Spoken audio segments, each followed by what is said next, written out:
नीरू का बेटा फौज में बड़ी पोस्ट पर था। वो हमेशा तैनाती में बाहर रहता। घर में अकेली नीरू बोरियत महसूस करती थी। नीरू की सहेलियों ने उसे सलाह दी कि वो अपने बेटे की शादी करवा दे। बहू के आ जाने से सब ठीक हो जाएगा।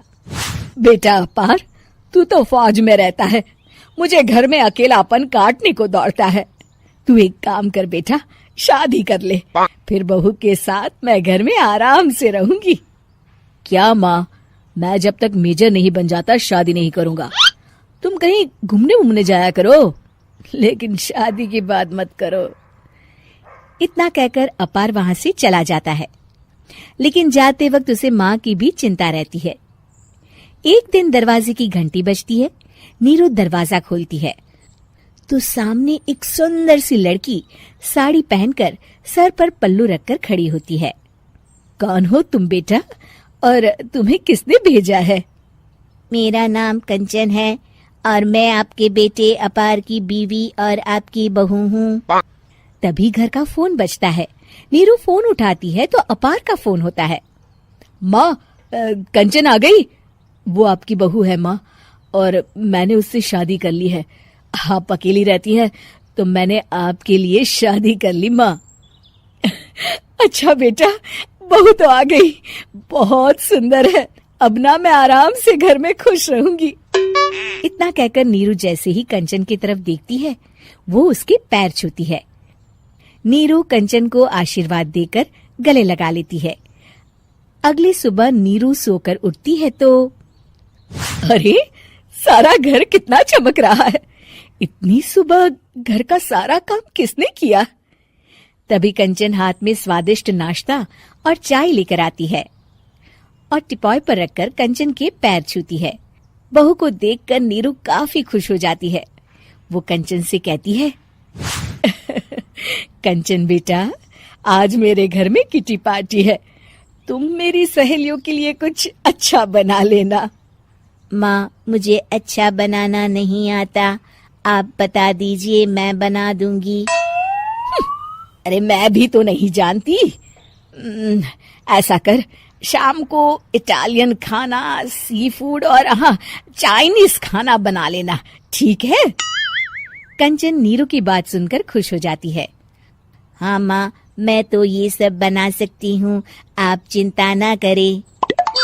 शाम को नीरू की सहेलियां आती हैं, जहाँ कंचन अकेले बनाए स्वादिष्ट खाना बनाकर खिलाती है। वो सारी सफाई कर सबको खुश कर देती है। कंचन अंदर किचन में जाती है कि तभी नीरू की सहेली बोल पड़ती है।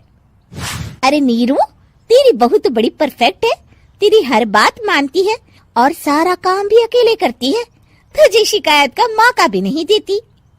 लेकिन क्या फायदा, बेचारी नीरू का जीवन तो बहू के आने के बाद भी बोरिंग का बोरिंग ही रहा। क्यों, ऐसा क्यों बोल रही है? अब तो मेरे साथ मेरी बहू भी रहती है। हाँ, रहती तो है, लेकिन मैं ऐसी लड़कियों को बहुत अच्छे से जानती हूँ।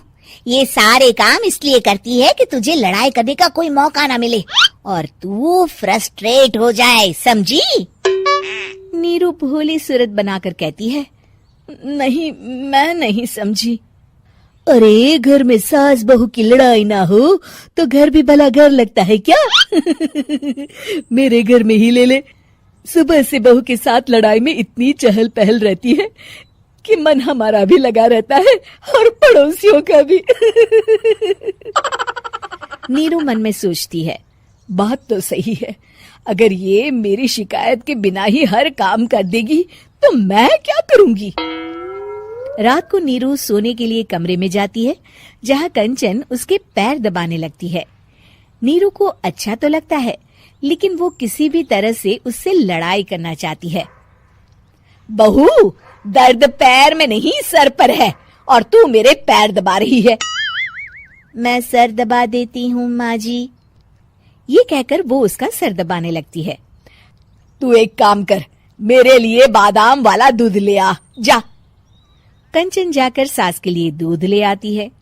अब नीरू उसे जो कहती कंचन झट से कर देती। बहू, जरा छत से जाले निकाल दे। जी माँ जी। कंचन 5 मिनट में ही पूरे घर के जाले साफ कर देती है। नीरू तो देखती की देखती ही रह जाती है। कमाल है, ये तो हर काम कर रही है। तरस गई मैं तो इससे लड़ाई करने को।